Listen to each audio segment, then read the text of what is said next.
Alrighty, hello, hello, hello. Let me know if you're here. I'll get ready and kick on off. It's going to be interesting. Let's put it that way. So we'll see how we go. Alrighty, so let me bring it up and go straight up and into it. And it's been a very, very interesting day. So let me just hit all messages in case someone decides to pop up and in. Alrighty, so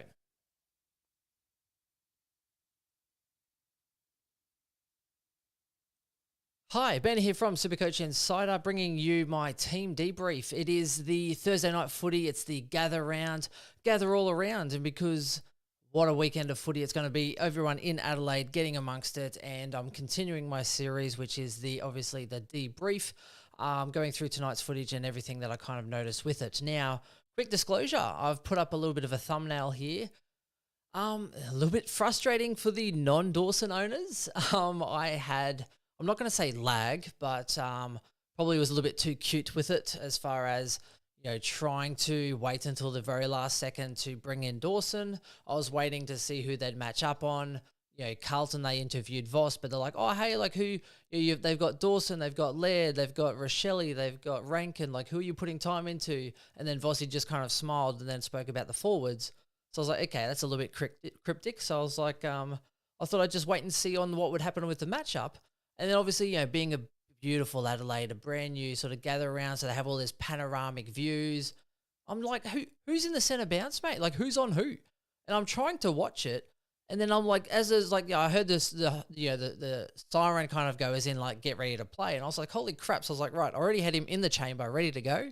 So I had Dawson in. I kind of was like, oh, I'll just go Dawson to Stewart, and then loaded Dawson in, ready to hit go, and so I was like, oh, crap, it's about to start. I can't tell. I'm just in Dawson. I hit it, and it's like, you're too late.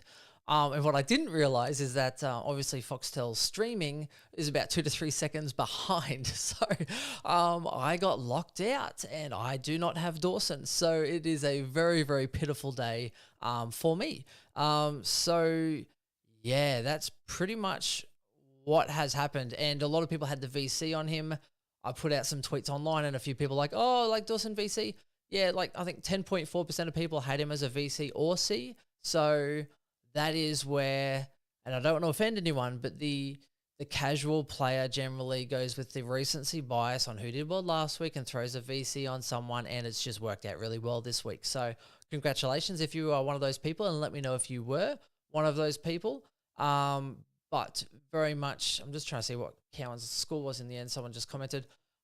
So yeah, like that's very, very good for him. Now, the challenging part and the frustrating part is, apart from not owning Dawson when I was trying to kind of bring him in, some of you out there are probably similar to me in some aspects where maybe you overthink things. You're trying to go through a few of the processes. I had someone comment on my last YouTube video saying, oh, thanks, you've helped me so much. I'm glad I can help people as far as the rationale behind what I'm thinking. Doesn't mean I'm always going to do it myself, or maybe in this case, I'll leave it to the last minute. But that's the industry we're in, and this is a hobby. So as in, I don't take it personally. I think I've overthought a couple of things too much. Like last week, I probably should have just gone English. This week, I probably should have just gone Dawson. But then trying to like get out of my own head is something that I think I've kind of learned a little bit. And I think that's kind of come from either a lot more followers and stuff this year as far as streaming, but also the success I had last year, where for me, yes, I've probably taken a bit of an L as far as Dawson's now like 27% owned, and I think 10.4% had him as VC or C. So he was on track for like a monster score and still did do very well. But the funny part is that, you go through those sort of scenarios, and that's kind of, in a sense, nearly killed my season a little bit. But again, this is a hobby, so I have a passion for it. I like it. I like the analysis side of it. I like speaking about the way I see the game, but it doesn't really define who I am or as far as my character, etc. Like I don't, if I bomb out, I'm not going to, lose much income or anything because this is a side hobby. So I do enjoy it. So that's why I'm here. I'm still kind of positive, even though it sucks. And then showing you the journey on the other side that, anyone can overthink, anyone can have this happen to them, etc. So look, he's a great player. And, I might have been trying to curse him in parts, but That's just what comes from watching a good player. So when we get into the game, though, and thank you for the shouting out as well, Chris Supercoach, Chris SC, is that you, Chris? Different Chris, maybe? VC Dawson, yeah. So a lot of people did, and if you did, absolutely laughing. He was on track for 200, so absolutely flying. Ended up getting 152, so definitely tailed off. He was looking a lot worse for me before that point. So look, if you had him as VC, shout out. If you did bring him in, kudos to you. He was definitely the best inclusion that you could have got into your side. So I can't blame you at all there. Now, when we speak about the game, and Carlton were horrible. Like, Vossi came out before the game. Cheers to you. Saying that, they really need to win it at the contest because that's where everything starts. And then they literally got beaten up in the contest. I put out a tweet as well saying, I think it was at early in the first quarter, I think it was 22 touches to, I think it was Dawson. Let me see if I can find it. So I think it was like 22 touches between the two of them. And so Dawson and Laird had like 22 touches between them. And then Carlton, pretty much every single one of their midfielders, even the substitute midfielders, had like 11 between them. And there was about 5 or 6 of them. So they just absolutely dominated them straight from the outset. Absolutely fantastic. The most dominant first quarter I think I've seen yet. And Carlton had no answers. So I guess Doherty out, McGovern super laid out as well. Apparently just with all of his soft tissue injuries, they just didn't want to risk him. So unlucky if you did have him in your side because he was a laid out. Hopefully you got off the McGovern train or had trades to get off the McGovern train. So yeah, I mean, they were very vulnerable. They didn't have anyone really stand up. Keys went to Sard, which was spoken about earlier in that game.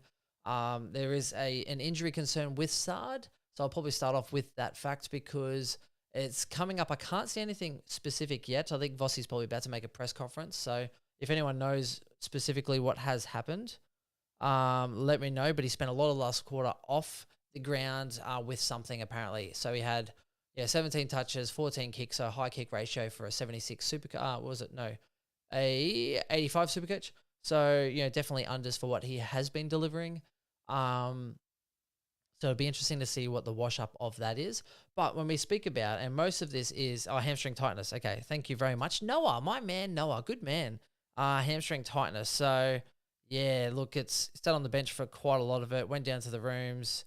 And, Corey picked him up this week. Mate, and he was a great inclusion too. It's just the bad luck sometimes that you get with Supercoach.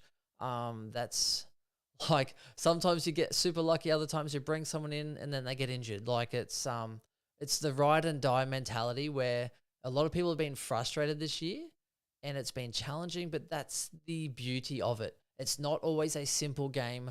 I think people forget, now we have subs as well. It's even more complex. So it's definitely not a simple game. And you're going to have highs and lows. So the plus side for my side is that I actually kept Laird and I was trying to upgrade, like Setterfield or someone or other to get Dawson. So in the end, I did get Laird's score. So in the end, I'm trying to make myself feel better, saying like I only lost 17 points as far as not bringing in Dawson. But, man, he killed it. And the funny thing that I noticed is they went in and Dawson's just so damaging. And even before the game, a couple of commentators were like, oh, you have to shut down Laird. And the other one's like, well, hang on, what about Dawson? Because he's really damaging by foot and he kicks it with such efficiency. Going forward, that wouldn't you rather stop him? So they had this whole sort of debate as to who you would rather tag because I think Laird's great at getting the pill, but he's not always the best user. And Adelaide was super impressive of getting the hard ball, but then linking up on the outside. And the worst part is that it kind of played into Dawson's hands because he matched up on Cripps. Now, at the coalface, if Cripps got to the ball before him, Dawson tackled him, right? He knocked up like 9 tackles. He was on 8 tackles super early. And then if the ball didn't go to Cripps and he wasn't first, then pretty much Dawson would just beat him on the outside. And Cripps gave him no regard. Like literally, they gave him no respect. And Dawson was just killing them, like kicking it inside 50, linking up, was absolutely prolific. And Laird was in there getting the link ups as well, and then getting the handball on the outside. And he handballed more, like 26 handballs. Like 26 handballs. What's the top disposals for Carlton? Is there even anyone with 26 touches? Like literally, he had so many handballs, but he just linked up super well. And yes, I mean, Dawson was just so damaging. Got the tackles as well to complement it. Inside 50, score assists, you name it. He's just super clean. Now, for the non-owners, The only saving grace is that maybe someone will actually tag Dawson.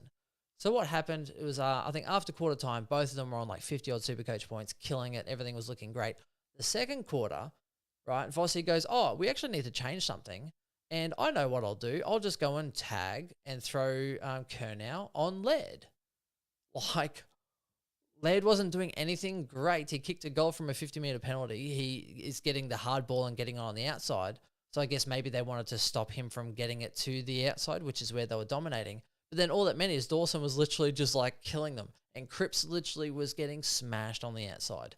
Like, Cripps can get a hard ball, but he just goes, see ball, get ball, and he'll just burrow into it. But if that spills out, then literally Dawson's already there going, thank you very much, I'm in open space and I'll just kick it into 50. And he just laced out people all day, every day. Absolutely unreal to watch. I wish I owned him as far as it would have made it more enjoyable, but unreal to watch as far as a talent and a skill. So my only saving grace is maybe Hawthorn will actually tag him. Finn McGuinness hasn't actually been doing that well lately, so I don't even know if, there's even any risk there anymore, because he's kind of been sub 1 week, bench the other, and he hasn't really been dominating that much. So I'm not sure if I'm that concerned if I'm an owner of him. But yeah, just super impressive. So he was damaging. You should have tagged him if anything. But that's pretty much the way it went. So Carlton did fight back for a little bit, but Adelaide are just so classy. And they literally jumped Carlton. They jumped them, the best start I think I've seen this year from a team. And I've doubted Adelaide. I think I had them not bottom 4. I think I had them 5th or 6th last. But with their home field advantage, I think they're just super clean, super impressive. Speaking of impressive, is just realistically, and I'm going to say like McElhaney as well was very impressive. 60 Supercoach, not that great, but he was impressive in parts. Did the 1% of things, I thought he looked super impressive there. And I think Dawson actually playing midfield has then freed up a little bit of that spot in that back line in order to have one of those players come through. So it's going to be interesting to see what happens if Berry tries to force his way in, especially seeing that Adelaide have actually now winning games because they look a lot more dynamic and are delivering the ball better into the forward 50. Because there's nothing better. Because Carlton had the midfielders coming out with the pressure on them, and they were literally just giving these nice little Fruit Loop sky balls, and it's easier for defenders to kind of bring to ground and do your work. Whereas Adelaide were actually hitting targets on the run and kind of putting it out in front of them and not skying the ball high. So that's the difference, and the efficiency going into the forward 50 once it went in there, because you weren't just skying in quick, high balls that come out real quick because you were hitting targets on the lead. They scored more from their inside 50s, and they're number 1 in the competition for it, which is really impressive. So if you are an Adelaide fan, then I think you should be definitely happy with how they are progressing through this season so far. And I think they're a joy to watch, which is what you want from your team as well. They are very impressive to watch as well. So Chris SC, Cowan on field. What did Cowan get? Let me have a look. So Cowan, he got 42. So, oof. Do I want him on field over Wilmot? Oh, you had him on. I've got Constable, so I just put the emergency on him. I was hoping Cameron would come through with like a Baker moment from Western Bulldogs and get me an 80 to 100, and I could just close my eyes and pretend he was Doherty, save me a trade for a week, and then just bring in the troops, the Sheezels and the Zeebles to kind of go into my back line. But yeah, it didn't work out, so it looks like I'm having to make some moves there. So Sard, hamstring tightness, hey, that's pretty crazy. McElhaney, I think he did enough to keep his spot. I thought he was super impressive. I think, got holding the ball and linked up and actually took players on a little bit, delivered the ball quite well into the 50 as well. Maybe he just didn't get enough ball, so it's a little bit interesting. I know Smith really did have quite a lot of delivery out of there as well today. So what do you have? 21 touches, 14 kicks. So I think the ball sort of fell his way a little bit more as far as the extraction. Speaking of extraction, coming out of that defensive 50, here's something I did notice. So, because I was looking for Laird and I was trying to work out where Dawson is. Tex Walker literally goes, a former captain, looking for his new captain. So once of those, he got the ball and goes, oh, looks inside. Oh, no worries. Cripps is just hanging 5 meters off Dawson. I'll just kick it into Dawson. Center, literally go corridor to Dawson. Another one, Tex is let up, had the ball, and he goes, oh, I'm looking for a handball. And he looks at him and goes, oh, there's Dawson. And literally just kind of stops and props, handballs the ball to Dawson, knowing that he will actually deliver the ball forward to 50. So that's something I kind of mentioned last week, is that the Crows are looking to Dawson anytime through the midfield because he's their best user to deliver it into the 50. Now, what I did notice is that Dawson was in the corridor, and I was like, well, where's Laird? Laird was actually kind of pushing boundary side, trying to get a link-up kick through here. But what would happen is that if they send the ball to the corridor, well, it doesn't matter if Laird's out in the wing because that ball's going into the forward 50 anyway, right? So pretty simple. Now, what happens if that corridor kick gets cut off or it's not on? Then what are they going to do? They're going to go long down the line. Oh, Laird's right there where the contest will be. So it's pretty much like a nice little double prong attack as far as trying to get that ball and move it forward as effectively as possible. So yeah, like as in, I thought that was really impressive as far as how they kind of split up, I guess, their tactics and strategies, because you don't want really Laird, I guess, going corridor based as much, especially if Dawson's there. So yeah, I thought that was really impressive on their behalf. And that the fact that they're looking for Dawson, which is definitely, you know, expected as well. So untaggable, I don't know if he's untaggable, but you need a type of player that can go into the midfield and also go into, you know, the forward line to be able to negate him.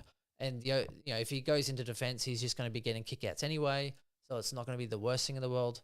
But what we did see today, and something I hadn't seen before, is that even if you do have someone match up on him who is a good opponent, right, then if they get the ball first, then he'll just tackle them. So the only way that's going to work is if someone's kind of like literally pushing him sideways out of the contest and then trying to stop him from getting the ball at all, and then just trying to like tap it on rather than Cripps trying to, because Cripps I think was a bit slower as well. Just, you know, once he'd get to the ball, Dawson just sweeps in and grabs him. Yeah, so it'll be interesting to see sort of how that one there is there. No centre bounce, mate. Hey, mate, no Dawson, no. So timed out. Tried to get too cute, and I didn't realize my stream was actually about 2 to 3 seconds behind. I was trying to see who Dawson was matched up on. So no, it hurts. It hurts. So now I'm kind of like rolling the dice on a Stewart or someone or other. I'm even now considering trying to save grace and go, well, do I bring in, who's a Fremantle guy? I'm thinking about bringing him in and maybe going like a Tuke Miller or something, like a stuff it. I'll just bring in a midfielder. Like, let's just prop up the midfield instead, and hopefully Tuke Miller can bang out a real big score to make up my week. Yeah, so that's pretty much where I'm sitting at right now. And yeah, so that's that part of it. Outside of that, as far as Adelaide goes, I think most of it now, you had a lot of, you know, like Fogarty I thought was good. Chase Jones I thought was really good as well. You know, Rochelle and Miller are, Rochelle and, you know, Rankin, etc. If it's not one, it's the other. Now, Rankin was really well held. You had, what's his name? Newman actually held Toby Green to like bugger all, and now he just did the job on Rankin. And Rankin was getting, you know, a little bit frustrated, but I think now you have to kind of look at those small forwards, and if Carlton are playing them, then I'd be quite worried about Nick Newman because he's now taken a couple of scalps as well already this year. So, oh yeah, Surf Oz, mate. Yeah, so some people are taking Cowan score because you have Day. 2 weeks, that suspension was upheld. I thought a week would have been sufficient for Day, but yeah, like that's really tough break for him as well. Tyler Young scores more. Yeah, so that'd be interesting. Swizzy, hey, VC Dawson, happy days. Did you VC him as well? I don't think. Oh, did Chris VC Dawson? Swizz, hi Swizz, welcome to the stream. Enjoy my pain. I put up a nice little thumbnail for this stream today, so it is a lot of pain, but I do feel happy for those that are doing well. And if you are on the stream or you do check out this later on, let me know if you like the content anyway, because, you know, for win, lose or draw, I will always be here talking about my opinion, and I'm not going to lose sleep over decisions I make or not make, because again, this is a hobby that I'm passionate about, but it doesn't define me, who I am, etc. So it is what it is. And I will just say sort of like, look, cheers to myself and to the next day. Oof. Yeah, well, that's got a nice hit to it. To the next day. Now, Sam Walsh I thought was quite impressive first up. A lot of handballs though. Under a lot of pressure. I thought he was good enough though. 12 contested possessions. A little bit rusty, like missed a couple of handballs, past his targets, etc. But I think a 1-4 Supercoach straight up is not too bad. He's someone I'd be looking at starting slow and hopefully bringing into my side. I think he's underrated and he's going to be super clean. So just, you know, give him a few games, let him drop a little bit in cash if you are interested, but he's someone I'm definitely looking for. Chera I thought was also probably one of the more influential of the Blues, but they all got smashed. Like first quarter, all of them horrible. Like legit. Outside of Walsh, first quarter he could hold his head up high, which is funny because he just came in for his first quarter footy this year. But yeah, I did not rate any really Blues at all in that first quarter. And then when you sort of come back to chipping into it, Chera and Walsh I thought was good enough. Curnow did the job, but he kind of didn't really negate as much. He went on to Laird for a little bit and made some of Laird's disposals sloppy through the pressure, which is I guess okay. But yeah, didn't really change the outcome of the game. So when you look at it, the Blues just kind of kicked along. They didn't handle the pressure at all in defence, and they pretty much just fumbled with that pressure there as well. So yeah, like nothing too much to speak about as far as that part goes. Outside of that, I think that's pretty much it. Jones' best game there as well. Wilmot as well. So Wilmot, I'd be going with, over any of those ones as well. So Dawson. Feel my pain. Hopefully he gets tagged next week and drops in price for those who haven't already got him. But look, he is definitely dominant, and surely some teams will actually stand up and take notice on how damaging he is. Instead of tagging a Laird, Dawson is by far the most impactful on their list. Like, stupidly good. I regret it. So this is just a nice little vent for me to say that I regret it. It's pretty much how it is. And not only that, I actually took the VC off Laird as well. Now, again, it's a problem with last time at least I had less time, so I guess I was complaining about the daylight savings, and then this time I had a little bit more time, so I was trying to listen to the commentary, listen to Voss speak, listen to Adelaide coach speak.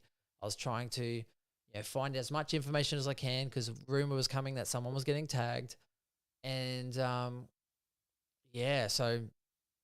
trying to leave it to the last minute. I wasn't sure if I was getting rid of Laird.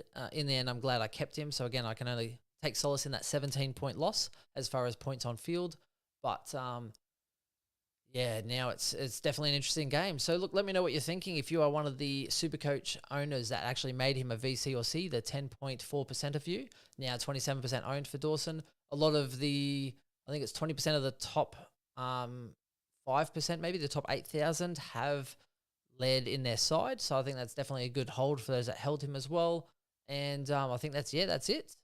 And Cowan, I'm not sure how well he goes in a loss like this. I don't think it's all his fault though. He only had like 9 touches, but they were missing your Kennedys and a few others. So I'm not sure what they're going to go with as far as maybe trying to change up their side.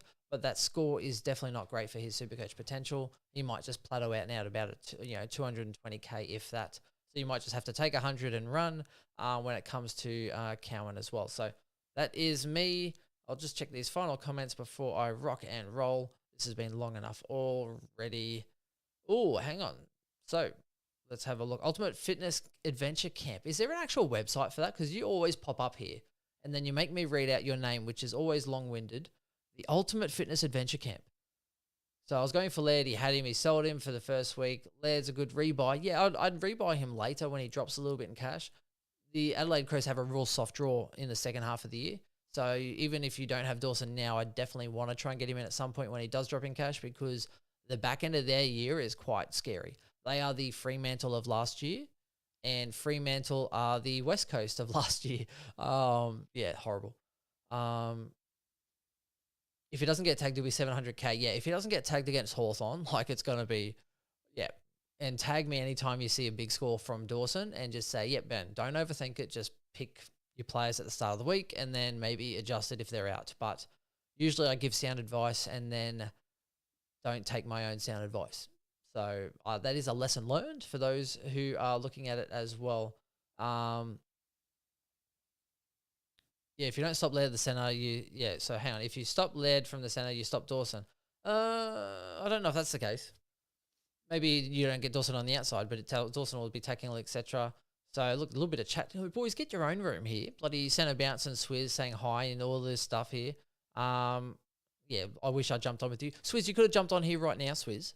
Right? You could have seen the live stream and just sort of said, hey, Benny boy, let's just jump up and in. Anyway, that's it. The Thursday night shamble, the rage, the trades, and I blame Doherty. Not going to lie. I blame Doherty for this whole mess. I blame Doherty for people jumping on Dawson. I blame Doherty for not waiting a week before he tears his meniscus. So that way I could have just put Zeeble and Sheasel back into defense. I could have brought someone else into my team in a forward. At the end of the day, I don't blame myself. I blame Doherty. And I think that's a safe way to go thinking when I sleep tonight. That's it. That's the stream. Let me know. Get on the chat. Get on the comments. And I'll talk to you tomorrow night.